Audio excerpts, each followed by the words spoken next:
Luxury isn't fading, it's failing in real time.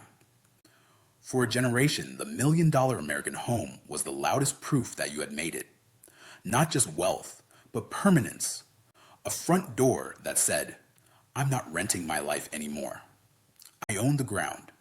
I own the view. I own the future. Now that symbol is cracking, and in some places it's collapsing outright. What's happening isn't a cute little market cool down. It's not a seasonal wobble or a temporary pullback. It's a structural reversal driven by forces that don't care about granite countertops, skyline views, or how perfect the listing photos look at sunset. The pandemic years created a fantasy, cheap money, soaring stock portfolios, remote work that turned where you live into an aesthetic choice. People bought homes the way they bought tech stocks, fast, emotional, convinced the line only goes up.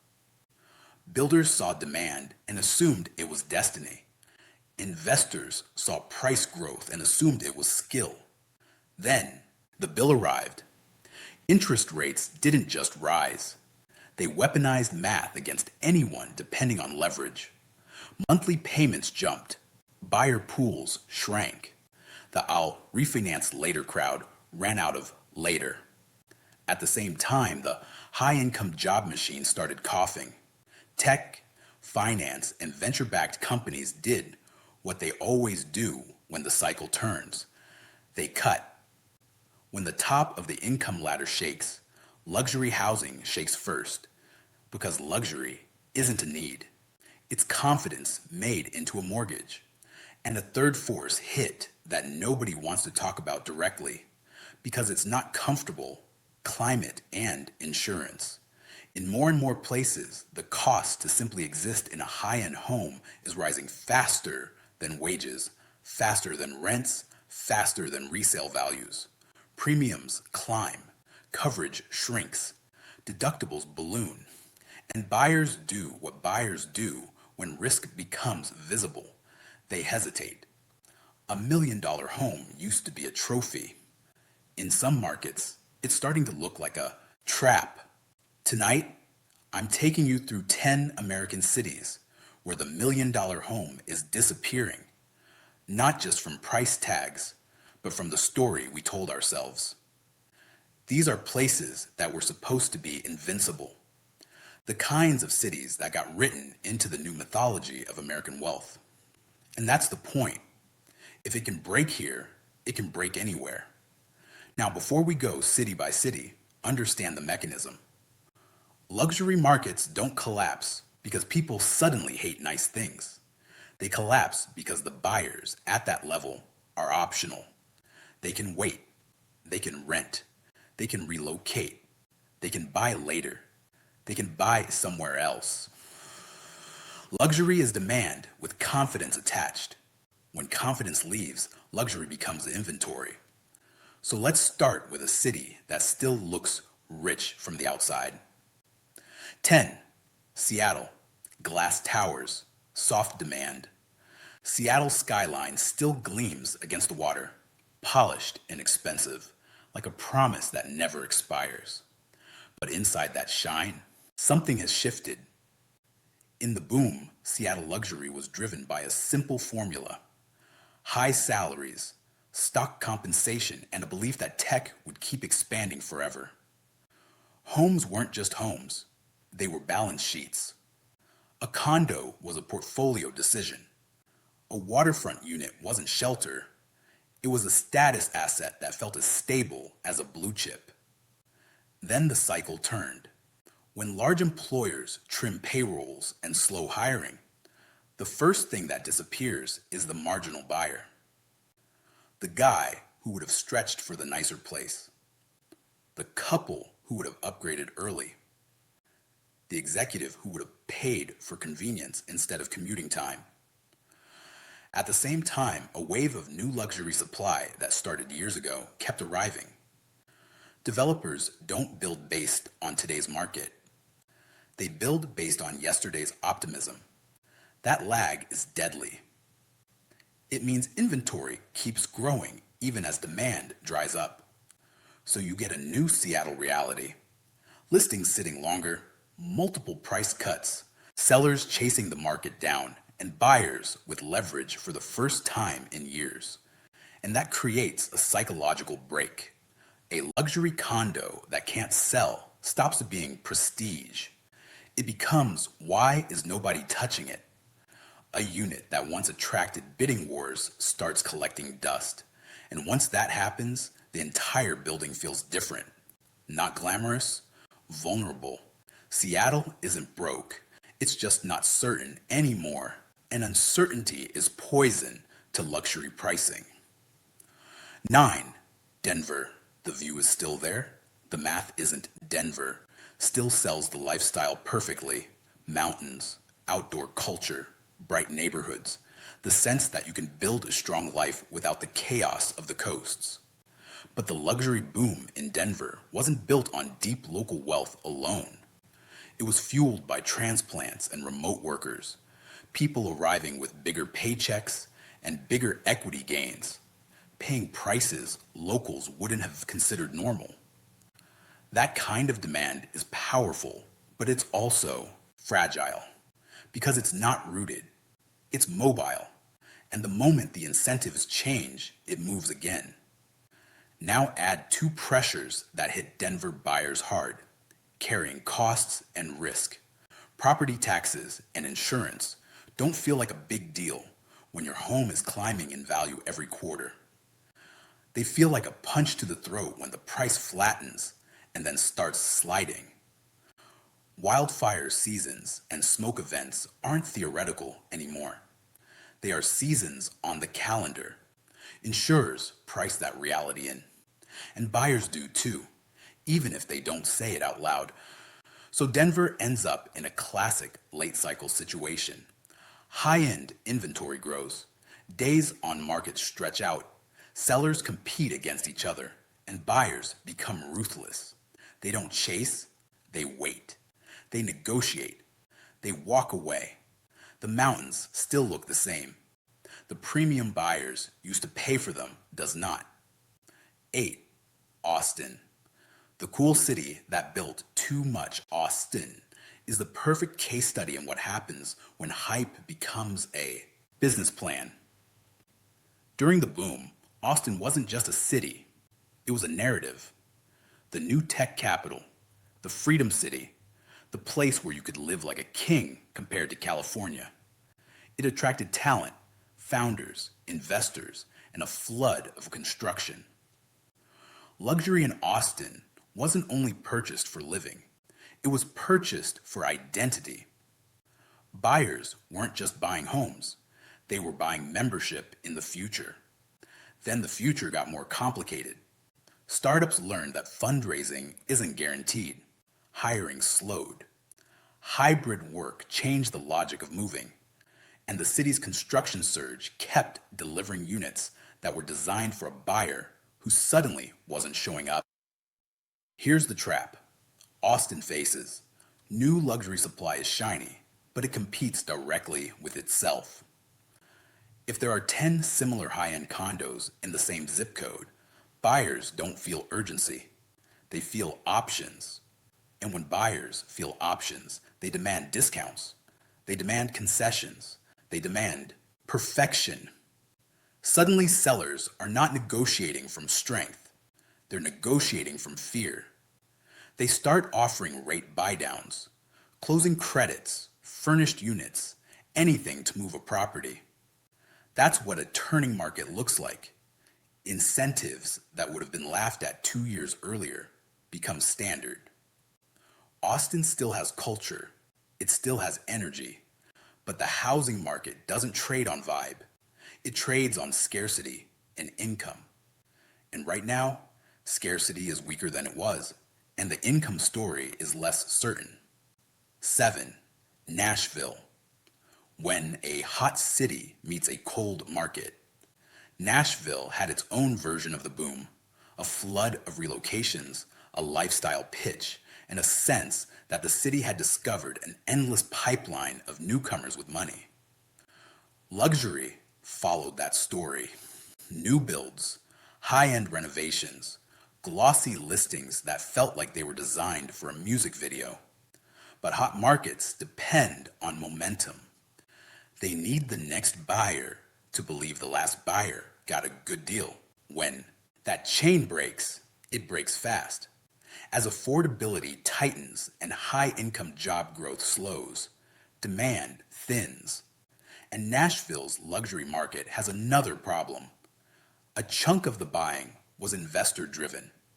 Short-term rental expectations, second-home purchases, speculative flips. When investors pull back, the market loses its floor. The buyer who would have bought because the numbers worked disappears. Then the buyer who would have bought because everyone else was buying starts hesitating too. And when luxury sits, it doesn't just sit. It ages, styles, date. Finishes feel less exciting. A property that looked brand new in photos starts feeling like last season's suit. Nashville isn't dying, but its luxury housing is discovering what every hype market eventually learns. Demand isn't infinite, it's cyclical, and cycle don't care how famous your skyline looks at night. 6. Boise, the remote work mirage. Boise didn't merely cool off, it got exposed. The luxury surge there was one of the clearest examples of pandemic distortion. People leaving expensive states, chasing space, chasing quiet, chasing the fantasy that they could keep big city incomes while living in a smaller market. That worked until it didn't. Remote work has limits. Companies tighten up. Teams get called back more often. Promotions start favoring proximity. And suddenly, the reason to live far from headquarters gets weaker. Boise also ran into another reality. When a market jumps too fast, it creates a pricing problem. Locals can't support the new level, so you depend on outsiders to keep it going. Outsiders are optional. When their situation changes, they stop buying. At the same time, development based on peak demand starts arriving. Subdivisions get built for a buyer who is always going to be temporary. And once those homes hit the market, sellers are competing against newer, shinier inventory, which forces prices down. Boise luxury is what happens when a small market tries to price itself like a big market without a big market's income base to hold it up. The views are still real. The premium people were willing to pay for them was the illusion. 5. Phoenix. Heat, water, and the price of reality. Phoenix tells a different story because the pressure there isn't only financial, it's physical. For years, Phoenix luxury was sold as an oasis. Sun, space, golf communities, modern estates with pools that looked like private resorts.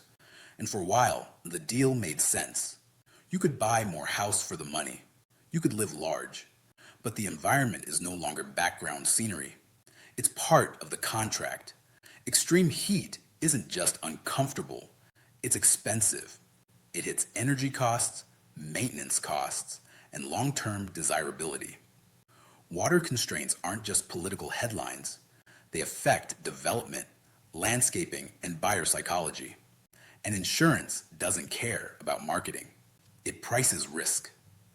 When premiums surge, luxury buyers notice because carrying costs at that level can become absurd. The home becomes less of a dream and more of an ongoing expense account. Phoenix also had a flood of building, a classic boom move. If demand is hot, build more.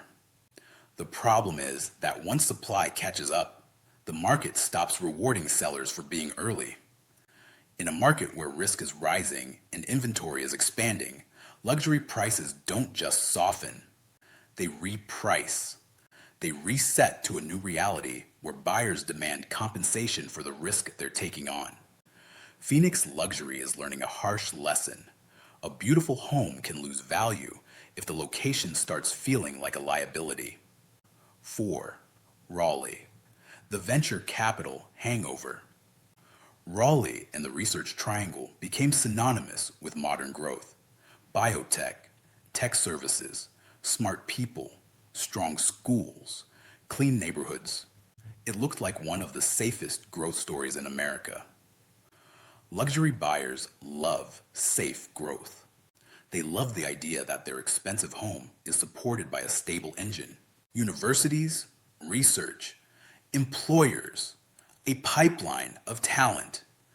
But there's a difference between durable wealth and funded growth. When venture money tightens and expansion slows, the top end of the market feels it first. The executive upgrade gets postponed. The relocation package doesn't get offered. The new hire doesn't arrive. The family that planned to move for opportunity decides to wait. And Raleigh's luxury market has been dealing with a subtle but important problem. It priced in a future that hadn't arrived yet. Too many buyers and builders assumed the boom would keep compounding forever. Now you see the symptoms. Listings staying active longer, fewer decisive buyers, sellers adjusting expectations. The market isn't collapsing like a meme stock, but it is deflating like a balloon that got too big too fast. Luxury homes don't just require wealth, they require constant replenishment of new high earners. When that pipeline slows, prices feel gravity. 3. San Diego. And lifestyle is expensive when the bills arrive. San Diego looks like it should be immune to housing downturns. Ocean, weather, desirability that seems permanent. But luxury doesn't run on beauty. It runs on what it costs to hold the asset. Coastal ownership comes with a stack of costs that buyers often ignore when prices are rising. Taxes, insurance, HOA fees, maintenance, upgrades demanded by the neighborhood standard, and sometimes regulatory changes that make rental strategies less attractive. When the broader economy tightens, those carrying costs become a deciding factor. Buyers ask, do I want this lifestyle badly enough to carry this overhead? And sellers discover a brutal truth. The buyer who can afford $1 million home can also choose not to buy it.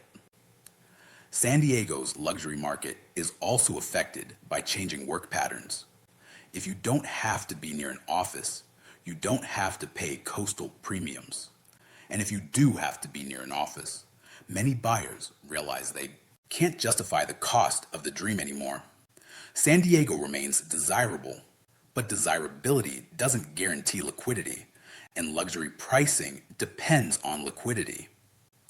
2. Miami, the mirage of endless money. Miami's luxury market has always had a unique fuel source. Outsiders, foreign buyers, second home buyers, investors, treating condos like safe deposit boxes in the sky. Miami traded on glamour and global money. And during the boom, it felt unstoppable. But outsider money is the least loyal money on earth. When regulations tighten, when currency conditions shift, when risk perceptions change, that money evaporates. It doesn't negotiate. It doesn't complain. It leaves. Miami has also been forced to confront the rising cost of climate risk in a very direct way. Insurance, reserves, assessments, and building requirements can turn a luxury condo from a sleek status asset into a monthly obligation that feels insane. And once owners start getting hit with bigger bills, they do what rational people do. They list. More listings mean more competition. More competition means price cuts. Miami's skyline can still sparkle while the inside is hollow. That's what a liquidity crisis looks like. The lights are on, but the demand is gone. 1. San Francisco. The prestige market meets the end of a cycle. San Francisco is the clearest example of a luxury market colliding with a changed world. For years, San Francisco luxury was a fortress. High incomes, stock wealth, global status. The city was synonymous with the future. People paid absurd prices not just for homes, but for proximity to the center of the universe. Then the center moved. Remote work reduced the need to live close. Tech volatility reduced the confidence that stock compensation would keep rising. Office demand collapsed, which drained energy from entire neighborhoods. And the social problems that were easier to tolerate during boom times became harder to ignore when the boom faded. Luxury housing depends on a steady stream of winners, people who feel like they're ascending, people who want to convert their success into real estate. When that stream slows, even a prestige market can feel fragile. Listings stack up, sellers chase, buyers become predatory, and the psychological aura of invincibility breaks. San Francisco isn't just dealing with a housing market shift, it's dealing with a narrative shift. The city that once represented the unstoppable future now has to prove it deserves the premium. And in luxury, if you have to prove it, you're already losing. So what ties all 10 cities together? This is not one problem. It's 5 forces hitting at the same time. First, the cost of money. Higher rates don't just reduce affordability. They destroy leverage strategies. They punish investors. They turn, I can swing it, into this is stupid. Second, the income shock at the top. Luxury depends on high earners staying confident. When layoffs, hiring freezes, and equity declines hit, luxury demand falls first. Third, the supply hangover. Builders respond to yesterday's demand, so new inventory shows up right when buyers are pulling back. That mismatch crushes prices. Fourth, the end of the remote work fantasy. Even partial return to office shifts buying patterns. It changes which cities get demand and which cities lose it. Fifth, climate and insurance. This is the sleeper force. It doesn't make headlines the way mortgage rates do, but it changes long-term risk and carrying costs. It makes buyers hesitate, and hesitation is lethal to luxury. Put those together, and you don't just get a dip. You get a repricing of reality. And here's the part most people miss. Luxury markets don't bottom when prices look cheap. They bottom when buyers believe again. When people stop expecting the next cut. When confidence returns. Right now, confidence is fractured. Sellers are learning that what my neighbor got in 2022 is not a pricing strategy. Buyers are learning that patience is power. And investors are learning that real estate is not a one-way escalator. This is the quiet dissolution of a myth, that property always rises, that land is always safe, that wealth can always hide inside square footage. In these cities, we're watching what happens when the men who were certain start doubting. When the guys who thought they were buying a legacy realize they were buying timing. So what does it mean if you're watching this and thinking, is this a chance? It can be, but only for the disciplined. A real opportunity doesn't look like a flashy bargain. It looks like a purchase you can hold without pain. It looks like a property with carrying costs you can survive even if rents soften. It looks like a location with durable employment, not just trendy headlines. It looks like an insurance situation you actually understand. It looks like a future where you can live with the risk you're taking. Because the million-dollar home isn't just falling in price, it's falling from grace. And if it can happen in the places we were told were safest, you don't get to call it a fluke. You call it a warning. This isn't about one city. It's about the end of an era where money was cheap, optimism was automatic, and luxury felt like a guarantee. Now, the market is doing what markets eventually do. It's removing the fantasy and leaving the fundamentals. The question isn't whether we're near the bottom. The question is whether you're prepared for a world where the most expensive homes in America are no longer symbols of certainty, but tests of judgment. Because in the next phase, the winners won't be the people who chase the biggest house. They'll be the people who can read the cycle, respect the risk, and buy what still makes sense when the story stops selling itself.